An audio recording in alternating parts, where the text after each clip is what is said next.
Iran. You think you know it. Nuclear program. Sanctions. Ayatollahs. The news cycle has given most people a very specific picture of this country, defined almost entirely by its geopolitical conflicts and its government's relationship with the West. It is a picture that is not wrong, exactly.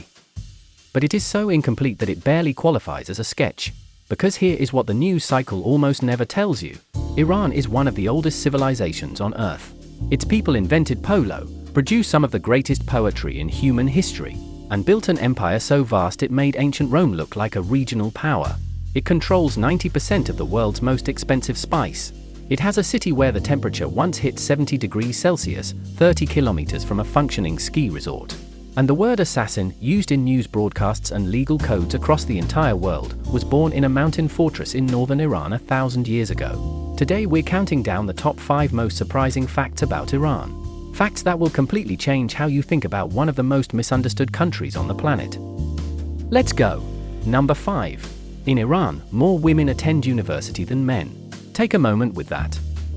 Because it directly contradicts the image most people carry of what life for women in Iran looks like. Iran requires women to wear the hijab in public. It has strict laws governing how women can dress, where they can travel, and what they can do without male permission in certain circumstances. These are real restrictions, they are enforced, and they affect millions of Iranian women every day. The news cycle covers them extensively and accurately. What the news cycle almost never mentions is that Iran simultaneously has one of the highest female university enrollment rates in the world. More than 60% of university students in Iran are women. In engineering and science faculties specifically, fields that many countries still struggle to attract women into, Iranian women make up a significant and growing proportion of graduates. Iran also has one of the highest literacy rates in the Middle East. A country that many Westerners picture as keeping women uneducated and confined has produced, over the past several decades, a generation of highly educated women who are among the most qualified in the region. The contradiction between the legal restrictions placed on Iranian women and the extraordinary educational achievements of those same women is one of the most striking and least reported stories about modern Iran. The women fighting for their rights in Iran are not uneducated. Many of them are engineers, doctors, scientists, and lawyers. The country is far more complicated than the picture most people have of it. And nowhere is that complexity more visible than in its universities. Number 4. Iran controls 90% of the world's supply of the most expensive spice on Earth. A spice that, at its peak, costs more per gram than gold. The spice is saffron.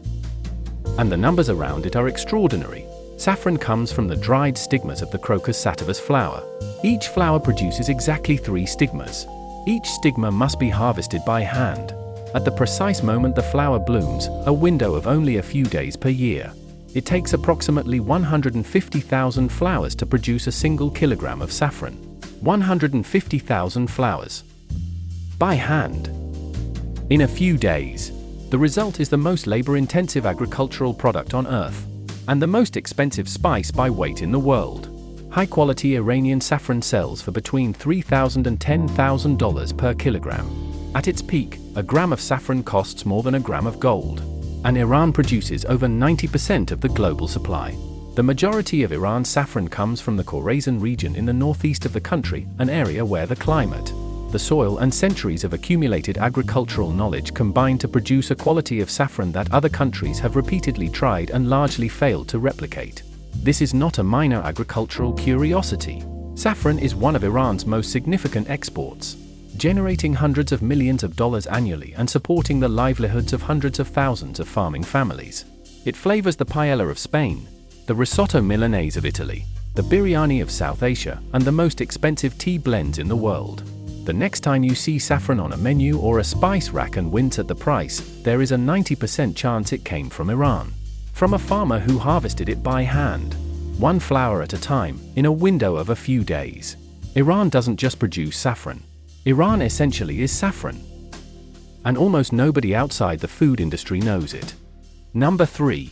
If you ever visit Iran, and it is, by many accounts of people who have been there, one of the most hospitable and culturally extraordinary countries on Earth, there is one gesture you must never make. The thumbs up. In Western culture the thumbs up is universal. Good job. Great. I agree. Well done. From Facebook likes to Hollywood directors signaling a good take, the thumbs up is one of the most recognizable positive gestures in the world. In Iran, it is the equivalent of the middle finger.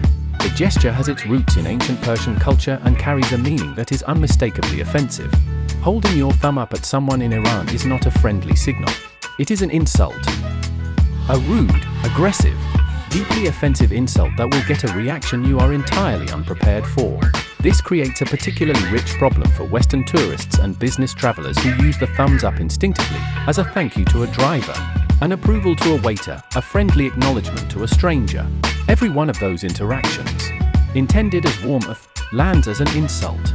There are documented accounts of foreign visitors causing genuine offense and confusion in Iran by enthusiastically thumbs-upping their way through what they thought was a friendly cultural exchange. The Iranians on the receiving end were not confused. They were offended. The lesson here goes beyond the thumbs up. Iran is a country with a culture so deep, so specific, and so different from Western assumptions that the most basic gestures carry completely different meanings. A country where a sign of approval is a sign of contempt. Where a warm smile and a rude hand signal can happen simultaneously without the person making them having any idea. It is a reminder that Iran is not the country most people think it is, in almost every possible direction. Number 2. Iran contains both the hottest place ever recorded on Earth and a functioning ski industry. At the same time, in the same country, the Lut Desert in southeastern Iran, Dashti Lut in Persian, meaning the plain of emptiness, is exactly what the name suggests. A vast, barren expanse of rock and sand covering over 50,000 square kilometers where nothing lives. No animals. No plants. No insects. Nothing. In 2005, NASA satellites recorded a land surface temperature at the Lut Desert of 70.7 degrees Celsius. That is 159 degrees Fahrenheit. The highest land surface temperature ever recorded anywhere on Earth. 30 kilometers away, Iran has ski resorts. The Alborz mountain range runs across northern Iran like a wall of rock and snow. Dizin, Shemshak, and Tokal attract skiers every winter with genuine slopes, real snow, and facilities that draw visitors from across the region. The same country, the same winter, the hottest desert on Earth, and people taking ski lifts up a mountain. Honorable mention. Before we get to number 1, a fact that deserves a moment of its own. Iran performs more nose jobs per capita than almost any other country on Earth. As many as 200,000 rhinoplasty procedures every year. 7 times more per capita than the United States. The procedure is so common that in certain social circles, young Iranians wear their post-surgical bandages for longer than medically necessary. Not because they need to. Because a bandaged nose is a status symbol, a signal that you have had the work done. In a country with compulsory hijab and strict conservative dress codes, the face becomes the primary canvas for self-expression. The nose, accordingly, becomes significant, and Iran has built a world-class cosmetic surgery industry to meet the demand. A country with strict Islamic governance. Also the world's nose job capital. Both true. Simultaneously.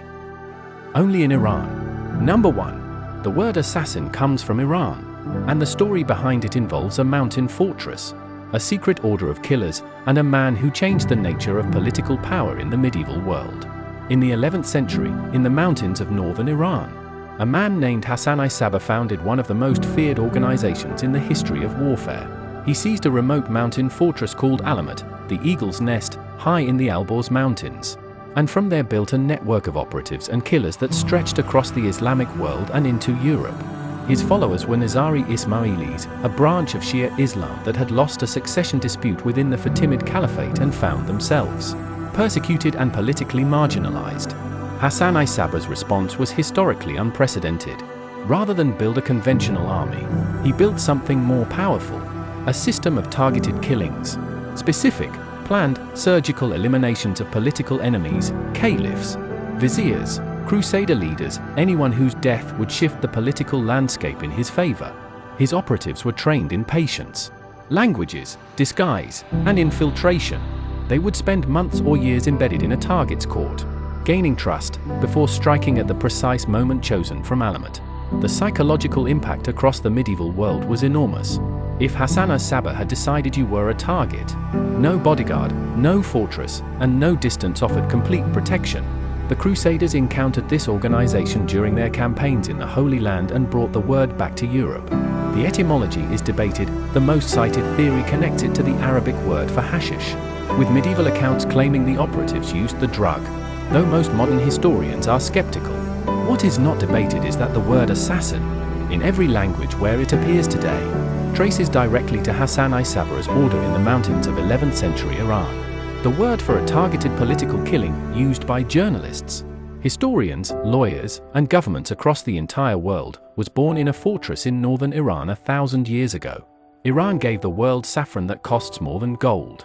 A culture so deep that a thumbs up is an insult. The hottest desert on earth next door to a ski resort. More female university graduates than male. And the word assassin, the country most people know only from the news, is one of the most ancient, most complex, and most surprising civilizations in human history. And the news, as it turns out, has barely scratched the surface. That is our top 5. If this video changed how you think about Iran, hit subscribe. We have got plenty more on the countries and histories that the news cycle never quite gets around to explaining properly. Drop a comment below with the fact that surprised you most. We will see you in the next one.